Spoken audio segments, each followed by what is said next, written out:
F-Zero was a launch title for the Super Nintendo, but unfortunately I didn't end up playing it until using emulation to experience missed games was really a thing. It's a fun game, and some even argue that it's a better racer on the Super Nintendo than Super Mario Kart. Anyway.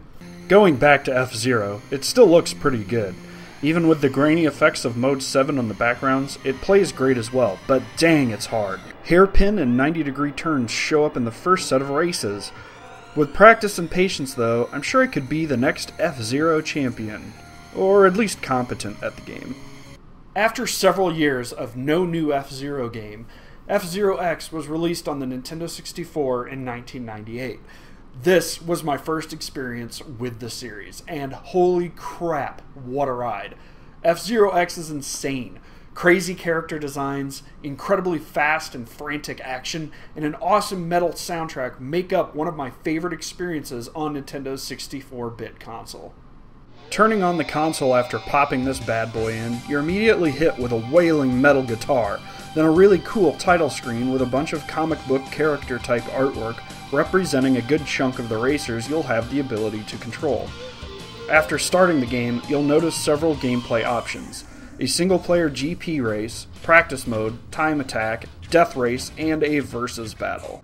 One of the best parts about F-Zero is the roster of machines you're able to race, each with their own unique character. There are 30 different choices, and each character has a really cool comic book style hand-drawn profile picture to go with it. Some of these designs are insane. Biorex is probably my favorite. A T-Rex that drives a futuristic hover car? Yes please. How about this crazy spandex-wearing dude with the tiger stripe theme? Or, if you prefer, the classic Captain Falcon himself. Also, these cars remind me so much of those old Hot Wheels Streaks toys. Remember those? Each car has different strengths and weaknesses. There are 3 stats to consider when picking a car: body, boost, and grip. Body is the durability of the machine. A score of A means that it can take a lot of damage before exploding into dust. A score of E means you better be a good pilot or you'll end up a smear on the side of the course. Boost figures how fast you'll go when boosting from a boost symbol on the roadway, or your super cool boost power. You got boost power! Grip is how well the vehicle handles. The faster you go, the better the possibility you have of losing control when you turn. Grip determines how easily a machine will spin out of control. The previous F-Zero game didn't allow for any multiplayer racing. This game, however, does, and it's a lot of fun. While you can't participate in the GP races together, it's still pretty fun to go head-to-head with a buddy or 3 and take on some of the coolest racetracks you've ever seen. There are several difficulties too, but man, I'm out of practice. Selecting anything other than novice, and I'm left in the dust very easily. I guess I'm just gonna have to practice some more. Practice mode? Here we come.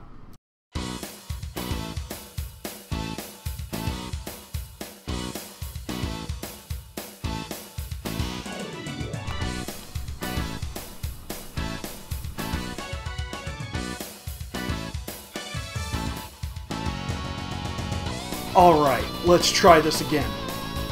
Standard race. I'm doing it! I'm doing it!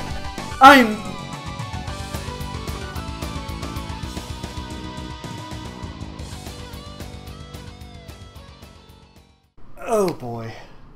What about the gameplay itself? Flying the F-Zero machines is thrilling. The game moves so fast that you may be surprised at how well you can respond to the changes in the race course. Pod racing, eat your heart out. The controls are incredibly responsive and feel great, and getting lost in the heat of the moment is very easy. But watch out for bumping into other racers or walls too often, or you'll end up blowing up. This happens quite a bit, especially at the higher difficulties. You can also end up losing control and falling off the track, which results in an instant loss. No Lakitu to help you here. The tracks that you'll race on are all really cool. Obviously, some are more difficult than others, but it's always fun to see what challenges the next track will bring. Half pipes, full pipes, racing along tubes, giant jumps, and loop-de-loops are all here. Sometimes the game feels like a playable roller coaster. F-Zero X is pretty hard, honestly. If I wanted to take the time to get good at this again? I know I could. I remember playing through most of the difficulties and most of the races as a kid. I just lost my high-flying chops since then. But the practice mode does help getting you used to certain tracks. The time attack is, well, time attack. It's alright, I guess. Not where the main action is. The death race I still haven't quite figured out. I'm guessing you're supposed to take out all of the other racers on the track, but even smashing into them multiple times, it just seems like I'm wasting time driving in a circle. I really like the music in this game. It's like legitimate metal, and it gets caught in your head. I mean, even the indiscernible growly lyrics are cool. And these voice samples are great! Robot announcer guy, you make me feel like a champion.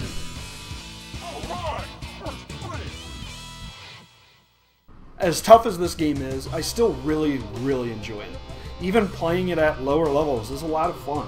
It's probably not a game I'll end up spending a ton of time to get really good at, but for every once in a while, it's a really fun game to play, especially with some friends, so it's definitely worth owning. Later.